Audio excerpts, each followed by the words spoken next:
2 દિવસ પહેલા આજવા રોડ ખાતે બંધ મકાનમાં મોડી રાત્રિના ગરફોડ ચોરી કરનાર 2 રીઢા આરોપીને ચોરી કરેલ મુદ્દામાલ સાથે શોધી કાઢી ગરફોડ ચોરીનો ગુનો ડિટેક્ટ કરતી વડોદરા શહેર ક્રાઇમ બ્રાન્ચ। વડોદરા શહેરમાં ગરફોડ ચોરીના ગુનાઓ અટકાવવાની ગરફોડ ચોરીના ગુનાઓ કરતા ઇસમોને શોધી કાઢી ગરફોડ ચોરીના ગુનાઓ ડિટેક્ટ કરવા અંગેની માનનીય પોલીસ કમિશનર નરસિંહા કોમર તથા અધિક પોલીસ કમિશનર લીના પાટીલના તરફથી મળેલ સૂચનાના આધારે crime branch DCP Yuvrajsinh Jadeja તથા એસીપી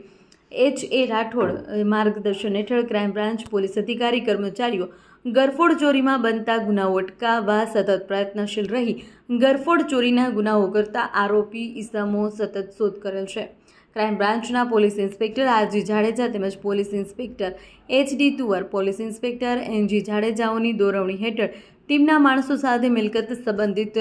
ગરફોડ ચોરીના ગુનાઓ કરતા ઇસમોની શોધખોળમાં શહેર વિસ્તારમાં પેટ્રોલિંગમાં નીકળેલા પેટ્રોલિંગ દરમિયાન ટીમને મળેલ માહિતીના આધારે Ajwa road Sayaji park bus stand પાસે ખાતરી કરતા સ્થળ પરથી અગાઉ મિલકત સંબંધી ગુનાઓને પકડાયેલ ઈસમ બલવીરસિંહ નેપાળસિંહ શિકલીગર કૃપાલસિંહ જેરિંગ જુણી મણિનગર વડોદરાના હુડસાઇનમાંથી શંકાસ્પદ જણાતા તેઓને કોર્ડન કરી ઝડપી દરમિયાન તેઓ પાસેથી એક સોનાની નથણી તેમજ ચાંદીનો સિક્કો, પાયલનો જોડ, જુડો, રોકડ 1000 મળી આવતા ઈસમો તે પાસેથી મળી આવેલા સોના ચાંદીના દાગીનાઓનો બિલ અને પેપર્સ રજૂ નહીં કરાતા તેઓની સઘન પૂછપરછ દરમિયાન બંને ઈસમોએ તેઓના અન્ય એક સાગરીત સાથે 2 દિવસ પહેલા આજવા રોડ